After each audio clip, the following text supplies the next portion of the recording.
الحمدللہ رب العالمین والصلاة والسلام علی سید الانبیاء والمرسلین اما بعد فاعوذ باللہ من الشیطان الرجیم بسم اللہ الرحمن الرحیم اہدنا الصراط المستقیم صدق اللہ مولانا العظیم۔ آج 18 دسمبر بروز پیر الحمدللہ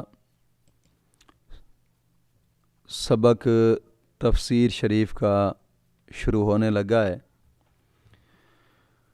جو کافی عرصہ گزرنے کے بعد، چونکہ ٹیم کا بکھر جانا کافی سارا معاملہ ہوتا ہے، اگرچہ بیچ میں سبق ریکارڈ ہوتے رہے لیکن وہ ریکارڈ ہونے کی جو چس ہے وہ نہیں تھی۔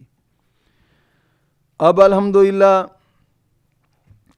ٹیم مکمل ہو چکی ہے، تو پھر سے میرا ارادہ تھا کہ سورۃ بقرہ کو شروع سے ہی دوبارہ بیان کیا جائے، تاکہ دوست احباب جو گروپ کے اندر بکھر چکے تھے گروپ سے، وہ بھی واپس آ جائیں اور سبق پھر سے شروع ہو جائیں، تاکہ جو دوست احباب انتظار میں تھے وہ بھی مل جائیں۔ اس لیے آج کا سبق مختصر پڑھیں گے اور انشاءاللہ العزیز پھر روزانہ کی بنا پہ سبق آتا رہے گا۔ سورۃ بقرہ مدنی ہے اور 286 آیاتیں ہیں اس سورت کے اندر اور 40 رکوع ہیں۔ اس سورت کا سورت فاتحہ یعنی سورت الحمد شریف کے ساتھ چند طرح کا تعلق ہے۔ ان میں سے سب سے پہلا تعلق وہ یہ ہے کہ جس طرح سورت الحمد شریف میں ایسے عمدہ مضامین بیان ہوئے ہیں کہ جن سے بیمار دل اور بیمار روح کو شفاء ابدی حاصل ہوتی ہے، اس لیے اس کا نام سورۃ شافیہ تھا۔ چونکہ شفا کے بعد زندگی ضروری ہوتی ہے، یا یوں سمجھو کہ غذا کے بعد، دوا کے بعد غذا ضروری ہوتی ہے۔ چونکہ دوا بیماری دور کرنے کے لیے ہوتی ہے اور غذا زندگی کو باقی رکھنے کے لیے ضروری ہوتی ہے۔ سورۃ بقرہ کے اندر ایسے بہت زیادہ مضامین ہیں کہ جو انسان کو روحانی زندگی عطا فرماتے ہیں۔ کیونکہ اس میں 40 رکوع ہیں، تو ان 40 رکوع میں سے کوئی ایسا رکوع نہیں ہے کہ جس میں زندگی کا ذکر نہ ہو۔ کوئی ایسا رکوع نہیں ہے جس میں زندگی کا ذکر نہ ہو۔ کسی رکوع میں ایمان کا ذکر ہے، کسی رکوع میں اعمال کا ذکر ہے، کسی رکوع میں غذائیں پیدا کرنے کا ذکر ہے، کسی رکوع میں بنی اسرائیل پر من و سلوہ اتارنے کا ذکر ہے، کسی رکوع میں جناب علی دین ابراہیمی کی پیروی کرنے کا ذکر ہے، کسی رکوع میں کعبہ کے بدلنے کا ذکر ہے، کسی رکوع میں طلاق اور عدت کا ذکر ہے، کسی رکوع میں مرے ہوئے کو گائے کا گوشت مار کر زندہ کرنے کا ذکر ہے، کسی رکوع میں جناب علی شراب اور جوئے کی ممانعت کا ذکر ہے، کسی رکوع میں خانگی زندگی گزارنے کے طریقے ذکر ہیں، اور کسی رکوع میں بچوں کی پرورش کا ذکر ہے، کسی رکوع میں حضرت سیدنا ابراہیم علیہ السلام کا 4 جانوروں کو مار کر زندہ کر دکھانے کا ذکر ہے۔ یہ تمام مضامین جسمانی یا روحانی حیات بخشنے والے ہیں۔ تو یوں سمجھو کہ سورۃ فاتحہ شفاعتی اور سورۃ بقرہ یہ حیات ہے، یعنی زندگی کی صورت۔ دوسرا تعلق یہ ہے کہ سورۃ بقرہ الحمد شریف کی تفصیل ہے، یعنی جو مضامین وہاں اجمالی طور پر بیان ہوئے ہیں، یہاں وہی مضامین تفصیلی طور پر بیان ہوں گے۔ مثلا سورۃ فاتحہ میں حق تعالیٰ کی ربوبیت اور رحمت کا ذکر ہے. اس صورت میں ذکر ہوا کہ رب تعالیٰ نے آسمان سے پانی برسا کر قسم و قسم کے پھل پیدا فرمائے، فلاں قوم کو من اور سلوہ عطا فرمایا، فلاں شخص کو بعد مرنے کے زندہ کر دکھایا. اور اسی طرح سورۃ فاتحہ میں حق تعالیٰ کی شہنشاہی کا ذکر تھا، مالک یوم الدین، شہنشاہی کا ذکر ہے. تو اس صورت میں ذکر آئے گا کہ بنی اسرائیل کی فلاں جناب علی قوم نے فلاں خطا کی تھی، ان پر یہ عذاب بھیجا گیا، اس کی شہنشاہی کا ثبوت ہے. اسی طرح سورۃ فاتحہ میں عبادت کا ذکر تھا. اس صورت میں روزہ، نماز، حج، زکوٰۃ کا ذکر آئے گا. اسی طرح سورۃ فاتحہ میں سیدھے راستے کی دعا مانگی گئی تھی اور انعام والوں کے راستوں پر چلنے کی توفیق مانگی گئی تھی. تو سورۃ بقرہ میں حضرت ابراہیم، حضرت یعقوب اور دیگر انبیاء کرام علیہم السلام اور ان کی پیروی کرنے والوں کا ذکر ہے. اور اسی طرح سورۃ فاتحہ میں غضب والوں اور گمراہوں سے پناہ مانگی گئی تھی. سورۃ بقرہ میں فرعون، نمرود وغیرہ کے حالات اور ان کی تباہی کا ذکر ہوگا. غرض یہ ہے کہ سورۃ بقرہ سورۃ فاتحہ کی تفصیل یا پھر تفسیر ہے، اس لیے اس کو سورۃ فاتحہ کے بعد بیان کرنا فوراً نہایت ہی عمدہ اور بہتر ہے. سورۃ بقرہ کا نام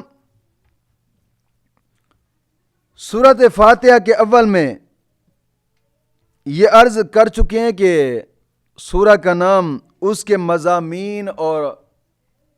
مضامین وغیرہ سے جناب علی ہوتا ہے، لہذا سورۃ بقرہ کا نام بھی اس کے ایک مضمون سے رکھا گیا ہے.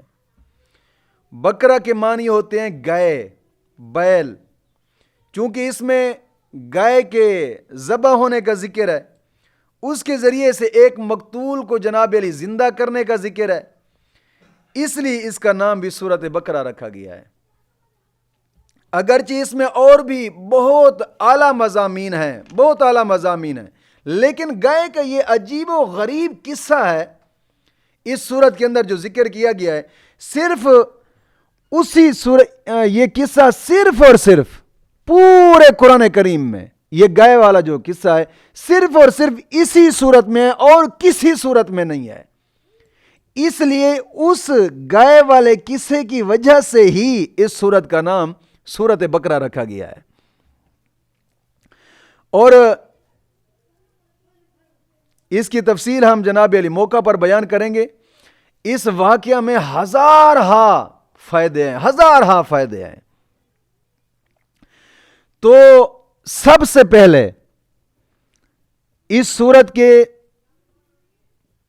شان نزول جناب علی دو ہیں، ایک ہے اجمالی، ایک ہے تفصیلی. تفصیلی شان نزول تو مختلف آیتوں کے اندر آئے گا، لیکن یہاں اجمالی شان نزول بیان کیا جا رہا ہے کہ بانی اسلام، مدینے کے تاجدار حضرت محمد مصطفیٰ صلی اللہ تعالی علیہ وسلم مکہ شریف میں جب تشریف فرما تھے، وہاں صرف بت پرستوں اور مشرکین کا مقابلہ تھا. لیکن جب مدینہ منورہ میں تشریف لے آئے تو یہاں عیسائی بھی رہتے تھے، یہاں مدینہ شریف میں یہودی بھی رہتے تھے. تو جب یہاں آ کر مدینے کے آفتاب نے اپنی روشنی کو چمکایا، سب سے پہلے حضرت ابو ایوب انصاری رضی اللہ تعالی عنہ کے گھر تشریف فرما تھے، تشریف لے آئے. حضرت ابو ایوب انصاری کے گھر کو چمکایا، قرآن کی آوازیں ان کے کانوں میں پہنچیں تو سب کے دلوں نے جناب علی اسلام کو قبول کر لیا. لیکن چند دیندار لوگوں کو جناب علی سب سے پہلے حسد اور تعصب کی وجہ سے مقابلے پر آمادہ وہ ہو گئے کہ جنہوں نے بظاہراً دین اسلام کو قبول تو فرمایا، قبول کر لیا، چونکہ یہ لوگ پہلے علم میں بہت زیادہ مشہور تھے، اطراف مدینہ کے لوگ ان کو جناب علی ان کی عزت بھی کرتے تھے، ان کو اپنے پاس بلاتے بھی تھے، ان سے دین کی باتیں سنتے بھی تھے۔ اکثر عرب کے جوہلا ان کے ساتھ جناب علی ہوا کرتے تھے۔ پھر یہود و نصارہ جناب علی جو آپس میں لڑتے رہتے تھے اسلام کے مقابلے میں، یہ ایک ہو گئے۔ پہلے وہ ایک دوسرے سے لڑتے تھے یہود و نصارہ، لیکن جب اسلام آیا تو جناب علی یہ اسلام کے مقابلے میں ایک ہو گئے دونوں۔ عبداللہ بن ابی اور اس کے ساتھی، جن کو عزت اور مال کی محبت نے اتنا اندھا کر رکھا تھا نا، اتنا اندھا کر رکھا تھا کہ یہ بظاہراً تو جناب علی اپنے آپ کو مسلمان کہتے تھے، مسلمانوں کی صفوں میں بھی آتے تھے، لیکن دل سے یہ کافروں کے ساتھ رہتے تھے اور مسلمانوں کی باتیں کافروں کو بھی بتاتے تھے۔ جو بھی جناب علی باتیں ہوا کرتی تھیں، یعنی در پردہ یہ دشمنوں کے ساتھ ہی رہتے تھے۔ تو اب مدینہ پاک میں جب اسلام آیا تو مسلمانوں کو 4 گروپوں کے ساتھ، یعنی 4 گروپوں کا مقابلہ ہوا مسلمانوں کے ساتھ۔ علماء یہود، ان کا بھی مقابلہ کرنا پڑا مسلمانوں کو، اور نصارہ، علماء نصارہ، ان کو بھی جناب ان کا بھی مقابلہ کرنا پڑا مسلمانوں کو۔ مشرکین جوہلا جو تھے، جوہلا مشرکین، ان کا بھی مقابلہ کرنا پڑا مسلمانوں کو، اور منافقین، یہ لوگ خفیہ تکلیف دینے والے تھے، ان کا بھی مقابلہ کرنا پڑا مسلمانوں کو۔ مسلمانوں کو 4 گروپوں کا مدینہ شریف کے اندر آ کر مقابلہ کرنا پڑا۔ تو اس لیے یہاں یہ جو منافقین تھے، یہ مسلمانوں کے دلوں میں شک اور شبہات پیدا کرنے لگے۔ اس لیے ضروری تھا کہ یہاں ایک ایسی صورت نازل ہو جائے جو ان 4 گروپوں کو سرکوبی کرے۔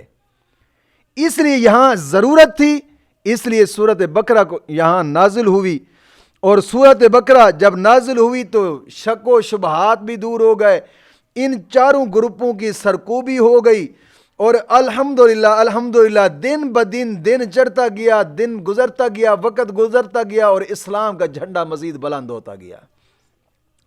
اور سورۃ بقرہ کے کچھ فضائل بھی ہیں جو کہ آج کے سبق میں میرا دل چاہتا ہے کہ وہ بھی بیان کرتا چلوں۔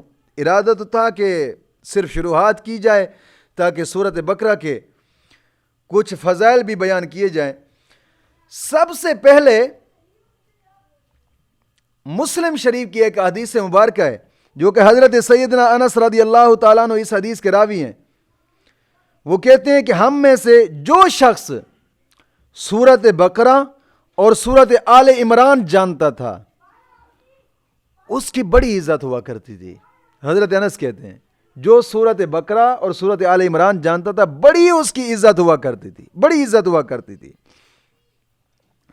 اور مسند احمد بن حنبل کے اندر ایک حدیث مبارکہ ہے، آقا کریم صلی اللہ علیہ وسلم نے فرمایا کہ سورۃ بقرہ قرآن پاک میں ایسی ہے کہ جیسے اونٹ کے جسم میں کوہان ہوتی ہے۔ سورۃ بقرہ قرآن کریم کے اندر ایسی ہے جیسے اونٹ کے اوپر کوہان ہوتی ہے جسم پر، یعنی اس کی پیٹھ کی ہڈی، جیسے اونٹ کی خوبصورتی اس کی کوہان سے ہوتی ہے، ایسے ہی قرآن پاک کی زینت سورۃ بقرہ ہی ہے۔ اسی طرح مسلم شریف کے اندر ایک حدیث مبارکہ ہے، حضرت ابو امامہ رضی اللہ تعالیٰ عنہ اس حدیث کے راوی ہیں، کہتے ہیں کہ آقا کریم صلی اللہ علیہ وسلم نے فرمایا کہ چمکدار نورانی صورتوں کو پڑھا کرو، چمکدار نورانی صورتوں کو پڑھا کرو، یعنی سورۃ بقرہ اور سورۃ آل عمران۔ کیوں کہ قیامت کے دن یہ دونوں صورتیں اپنے پڑھنے والوں پر بادلوں کی طرح سایہ کریں گی. بادلوں کی طرح اپنے پڑھنے والوں پر. قیامت کا دن جو 50,000 سال کا دن ہوگا، سورج نیزے برابر ہوگا، زمین تانبے کی ہو جائے گی، نفس و نفسی کا عالم ہوگا، گناہ پھر کاندھوں پہ نہیں رہیں گے، ابلتے پانی کی طرح زمین پر چل رہے ہوں گے، اور ہر بندہ اپنے گناہوں کے اندر، کوئی ٹخنوں تک، کوئی گھٹنوں تک، کوئی کمر تک، کوئی کاندھوں تک، کوئی جناب علی سر کی چوٹی تک ڈوبا ہوا ہوگا.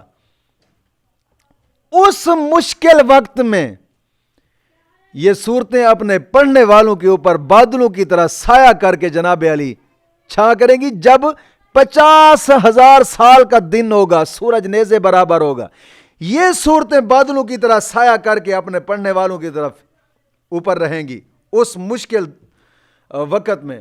اور پھر اس اپنے پڑھنے والوں کی شفاعت بھی کریں گی. پڑھنے والوں کی شفاعت بھی کریں گی. اور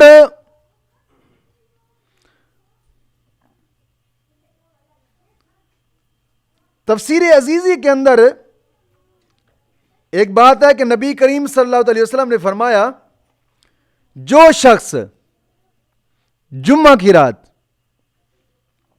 سورت بقرہ اور سورت آل عمران پڑھے، اس کو اتنا ثواب ملتا ہے کہ جس سے بعید سے عربا تک، بعید سے عربا مطلب یہ ہے کہ بعید سے مراد زمین کے آخری 7واں طبقہ ہے. بعید زمین کے آخری 7ویں طبقے کا نام ہے. اور عربا یہ آسمان کے 7ویں، جناب علی آسمان 7ویں آسمان کا نام ہے. یعنی زمین کے 7ویں طبقے سے لے کر 7ویں آسمان تک جتنی جگہ ہے، جو شخص جمعرات کی رات سورۃ بقرہ کو پڑھتا ہے، اس رات اس کو اتنا ثواب عطا فرما دیا جاتا ہے، اتنا ثواب عطا فرماتا ہے. اور ایک حدیث پاک میں آتا ہے کہ جو شخص جمعرات کی رات سورۃ بقرہ کو پڑھتا ہے، یعنی جو جناب علی 22 سے اور بعد جتنا اس کو اتنا ثواب بتایا گیا ہے، اتنا حصہ اس کے رزق میں جناب علی اضافہ کر دیا جاتا ہے. یعنی مال و مال اور پیسہ ہی پیسہ ہوتا ہے، رزق میں اس کا اتنا اضافہ کر دیا جاتا ہے، اور رزق کے دروازے کھول دیے جاتے ہیں اس کے لیے. اور جناب علی بند دروازے جتنے بھی ہیں، اس کی زندگی میں تنگیاں ہیں، جو کچھ ہے کھول دیا جاتا ہے. یاد رکھیے گا تفسیر عزیزی کے بتایا ہوا یہ وظیفہ تفسیروں کے اندر، اور وہ فرمان بھی مصطفیٰ ہو، فرمان مصطفیٰ ہو. کیسے ٹال سکتا ہے یار، کیسے غلط ہو سکتا ہے فرمان مصطفیٰ؟ تو جو شخص جمعرات کی رات سورۃ بقرہ کو پڑھتا ہے، مولا کریم اس کے لیے رزق کے دروازے ہمیشہ ہمیشہ کے لیے کھول دیتا ہے. ہمیشہ ہمیشہ کے لیے رزق کے دروازے کھول دیے جاتے ہیں. رزق وسیع ہوتا ہے. اور ایک روایت میں آتا ہے، یہ کمال وظیفہ ہے جو میں نے بتایا ہے، اس کو ذہن نشین کر لینا چاہیے. ایک روایت میں آتا ہے کہ ایک شخص نے، جو قرآن پاک کی تلاوت کرنے والا تھا، ایک دن اپنے پڑوسی کو اس نے مار ڈالا. صبح کو اسے گرفتار کر کے قتل کر دیا گیا. جب اسے دفن کیا گیا تو تمام صورتیں اس کی قبر سے نکلتی ہوئی نظر آئیں. تمام صورتیں اس کی قبر سے نکلتی ہوئی دیکھی گئیں، مگر سورۃ بقرہ اور سورۃ آل عمران اس وقت تک نہ گئیں جب تک جمعہ اور جمعرات کا دن نہیں آ گیا. وہ شخص عذاب سے محفوظ ہو گیا. اور ایک روایت میں آتا ہے، حضرت عمر فاروق رضی اللہ تعالیٰ عنہ نے آقا کریم صلی اللہ تعالی علیہ وسلم سے 12 سال کے عرصہ میں سورۃ بقرہ پڑھی ہے.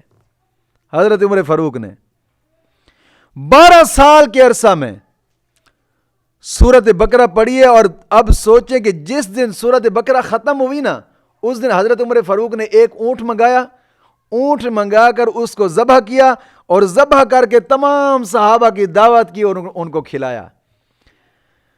ایک تو بات یہ ہے کہ پڑھنے والے عمر فاروق پڑھانے والے مدینے کے تاجدار، اور عرصہ لگا 12 سال کا۔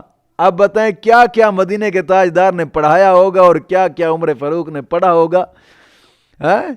کمال یہ صحبت ہوگی پڑھنے والا خلیفۃ المسلمین، وہ خلیفہ کہ جس کے بارے میں تبھی تو آقا کریم صلی اللہ علیہ وسلم نے فرمایا اگر میرے بعد کوئی نبی ہوتا تو وہ عمر ہوتا، کیونکہ یہ شاگرد ایسا تھا کہ جس نے 12 سال کے عرصہ میں سورۃ بقرہ پڑھی۔ اب بتائیں وہ کون سا جناب علی حرف اور نقطہ رہ گیا ہوگا کہ جس کو حضرت عمر فاروق نے نہ پڑھا ہوگا اور حضور نے نہ پڑھایا ہوگا۔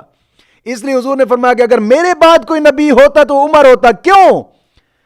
آقا کریم صلی اللہ علیہ وسلم نے حضرت عمر کے اندر 1,24,000 کم بیش پیغمبروں میں سے ہر پیغمبر کی ایک نہ ایک عادت عمر کے اندر ضرور دیکھی ہے۔ اس لیے حضور نے فرمایا کہ اگر میرے بعد کوئی نبی ہوتا تو وہ عمر ہوتا، ورنہ لا نبی بعدی، میرے بعد کوئی نبی ہو نہیں سکتا۔ اگر ہوتا تو عمر ہوتا۔ اب یہ بار بار جو بک بک کی جا رہی ہے تو عمر، جناب علی عمر نے تو 12 سے، عمر تو تھا ہی کون ذہن، معاذ اللہ بک بک کرتے ہیں کہ عمر تو کون ذہن تھا، اس نے 12 سال کے عرصہ میں جناب علی سورۃ بقرہ پڑھی ہے۔